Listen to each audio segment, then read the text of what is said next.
Assalamualaikum warahmatullahi wabarakatuh. Nama saya Rosa Fatujana dari tingkat 1A dengan NIM P17324219026. Di sini saya akan menjelaskan materi yang pertama, yaitu persiapan pengambilan spesimen feses, cairan vagina, dan sputum.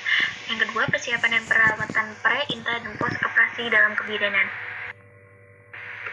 Persiapan pengambilan spesimen feses, cairan vagina, dan sputum. Pemeriksaan feses. Pengertian pemeriksaan feses ini merupakan cara yang dilakukan untuk mengambil feses sebagai bahan pemeriksaan. Pengertian feses yaitu bahan, buangan, dan hasil pemisahan yang dikeluarkan melalui anus sebagai sisa proses pencernaan makanan di sepanjang sistem saluran pencernaan. Bahan buangannya seperti karbon dioksida, keringat, lendir dari ekstraksi kelenjar, dan sebagainya. Hasil pemisahannya itu dari sisa makanan, air, bakteri, dan zat warna empedu. Tujuan pemeriksaan feses untuk mendeteksi adanya kuman dan cacing pada feses. Indikasi pemeriksaan feses itu ada 6, yaitu adanya ikerus dan konstipasi, adanya ikerus, adanya gangguan pencernaan, adanya lendir dalam tinja, adanya kecurigaan penyakit gastrointestinal, adanya darah dalam tinja, adanya diare. Bentuk dan tekstur kotoran. Yang pertama ada bulat-bulat terpisah seperti kacang, berarti itu kamu kurang serat. Berbentuk seperti sosis dan permukaan halus, itu berarti kotoran kamu baik. Permukaan halus dan terlihat lengket, berarti kotoran kamu mengandung banyak minyak. Terus seperti sosis namun permukaan menggumpal, itu berarti kamu kurang serat. Bentuk seperti sosis tapi permukaan kotak-kotak, berarti kamu kurang serat. Gumpalan-gumpalan halus, berarti itu tidak buruk, akan tetapi kamu harus buang air besar itu beberapa kali sehari. Terus butiran-butiran kasar namun lembek, itu berarti kamu ini fase sebelum diare. Terus cair dan tidak berbentuk, itu berarti kamu diare. Selanjutnya ada arti warna kotoran. Yang pertama, warna coklat yaitu kotorannya baik, kehijauan itu artinya kamu terlalu banyak makan sayuran. Terus kekuningan berarti kotoran kamu mengandung banyak lemak. Terus hitam berarti ada organ dalam kamu yang mengalami pendarahan, ya, karena mah atau kanker. Terus kalau misalnya warna cerah itu tidak normal karena saluran empedu kamu itu terhalang. Kalau kemerahan itu ini bisa mengindikasikan bahwa ini gejala kanker. Selanjutnya ada jenis pemeriksaan feses, yaitu ada pemeriksaan makroskopik, itu ada 8 pemeriksaan, terus ada pemeriksaan mikroskopik, itu ada 5 pemeriksaan. Ya, di sini ada analisa tinja berdasarkan warna. Di sini dibedakannya menurut penyebab patologisnya dan penyebab tidak patologisnya.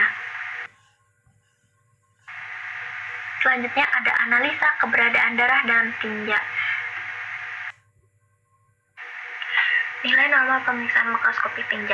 Kalau berdasarkan warna, nilai normal itu kuning kehijauan. Keterangannya tergantung makanan dan obat yang dikonsumsi. Terus untuk baunya, nilai normal itu bau indol, stako, dan asam butirat. Keterangannya bau busuk, asam, dan tengik menunjukkan adanya proses pembusukan makanan atau gangguan pencernaan.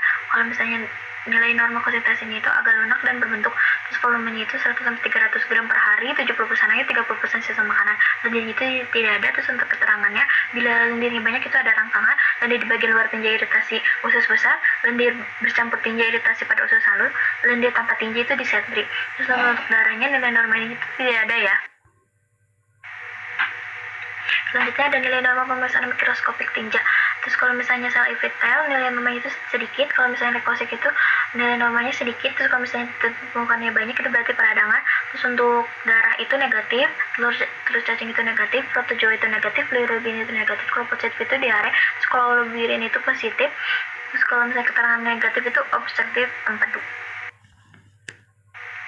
Selanjutnya ada daftar diri pemeriksaan feses, yaitu di sini ada persiapan alat dan bahan, terus ada prosedur tindakan. Selanjutnya kita ke bagian pemeriksaan cairan vagina. Pengertian dan tujuan pemeriksaan. Pap smear adalah pemeriksaan sitologi yang digunakan untuk mendeteksi adanya kanker serviks atau sel prakanker, mengkaji efek pemberian hormon seks serta respon terhadap kemoterapi dan radiasi. Selanjutnya ada warna cairan vagina. Bila warna putih muda rapuh seperti keju disertai gata-gata di vulva, itu bisa jadi kandidiasis. Terus berbusa dan berbau tajam disertai gata-gata di vulva, itu bisa jadi trichomoniasis. Terus cairan putih agak kekuningan seperti nanah disertai sakit punggung dan perut bagian bawah serta demam, itu bisa jadi infeksi gonore. Terus cairan berwarna coklat tua atau merah disertai pendarahan vagina yang tak normal, itu bisa jadi kanker leher rahim. Terus kalau misalnya berwarna coklat merah berbau tajam seperti nanah disertai pendarahan yang tidak normal, sakit perut bagian bawah, bisa jadi kanker endometrium. Selanjutnya di sini ada kriteria cairan per vagina yang normal, yaitu pH vaginanya itu 3,8 sampai dengan 4,2. Terus cairan vaginanya itu putih, jernih, halus. Terus kalau misalnya pada saat uji UV-nya itu negatif, untuk bau amisnya itu tidak ada. Terus untuk keputihan umumnya itu tidak ada.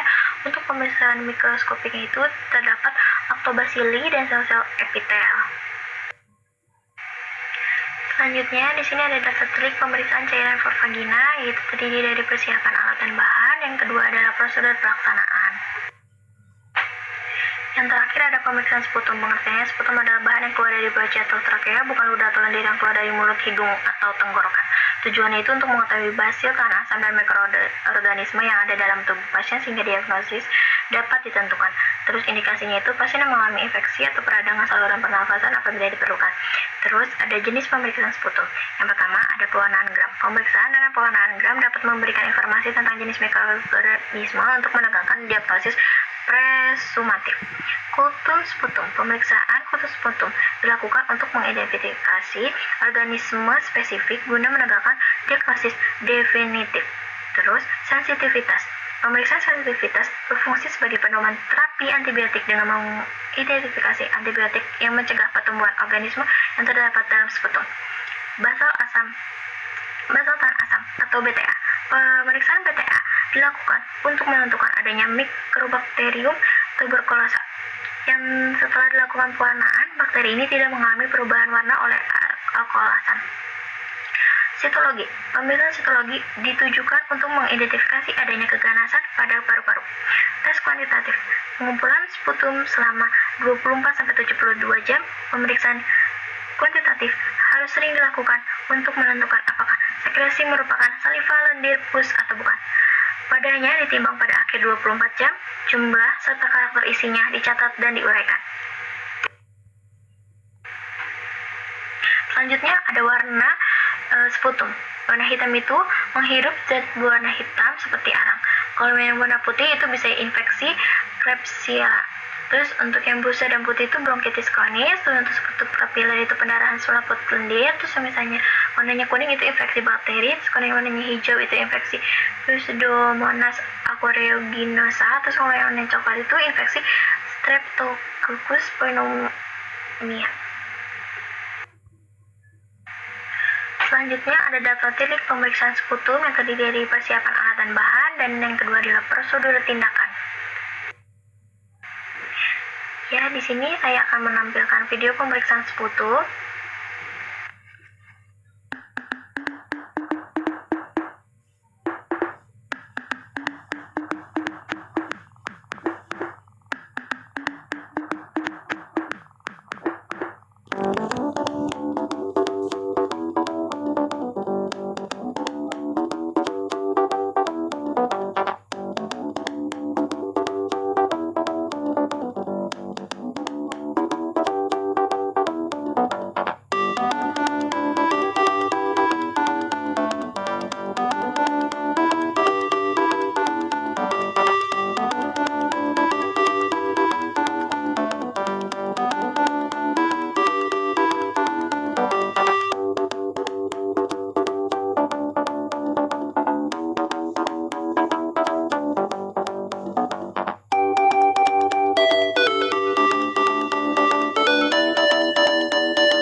juga saya akan menampilkan video pemeriksaan feses dan di bawahnya ada pemeriksaan cairan vagina. Semoga membantu.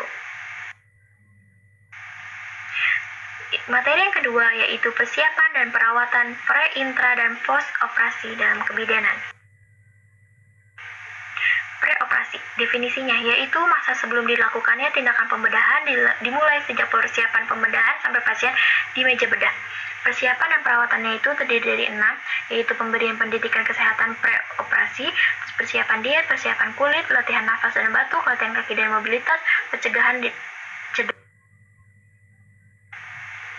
Terus pas intraoperasi, definisinya yaitu masa di mana segala aktivitas dilakukan oleh tenaga pramedis di ruang operasi difokuskan untuk memperbaiki, koreksi, atau menghilangkan masalah-masalah fisik yang mengganggu pasien. Persiapan perawatan itu ada 8, yaitu penggunaan baju seragam bedah, mencuci tangan sebelum pembedahan, menerima pasien di daerah bedah, pengiriman dan pengaturan posisi ke kamar bedah, pembersihan dan persiapan kulit, terus untuk penutupan daerah steril, pelaksanaan anestesi, pelaksanaan pembedahan. Post operasi, definisinya yaitu masa setelah dilakukan pembedahan yang dimulai sejak pasien memasuki ruang pemulihan dan berakhir sampai evaluasi selanjutnya. Persiapan dan perawatannya itu ada 7, yaitu peningkatan proses penyembuhan luka, mengurangi rasa nyeri dengan manajemen luka, mempertahankan respirasi dengan latihan nafas, mempertahankan sirkulasi, mempertahankan keseimbangan cairan dan elektrolit, mempertahankan eliminasi, discharge planning. Terus ada beberapa hal yang perlu dikaji, yaitu ada 7, yaitu status kesadaran, kualitas nafas, sirkulasi, dan perubahan TTV, keseimbangan elektrolit, kardiovaskular, lokasi daerah pembedahan dan sekitarnya, alat-alat yang digunakan dalam pembedahan. Selanjutnya ada peran bidan pada saat pre-operasi, itu yang pertama pengajian operasi di klinik atau per telepon, terus yang kedua itu di unit bedah, terus yang ketiga di ruang operatif, yang keempat itu perencanaan, dan yang kelima itu dukungan psikologis. Terus di intraoperasinya itu ada pemeriksaan keselamatan, pemantauan fisiologis, dukungan psikologis itu sebelum induksi atau jika pasien cadar. Terus yang keempat itu ada penata laksanaan keperawatan. Ya, di sini juga saya akan membagikan video persiapan dan perawatan pre, intra, dan post operasi ya. Semoga membantu. Terima kasih.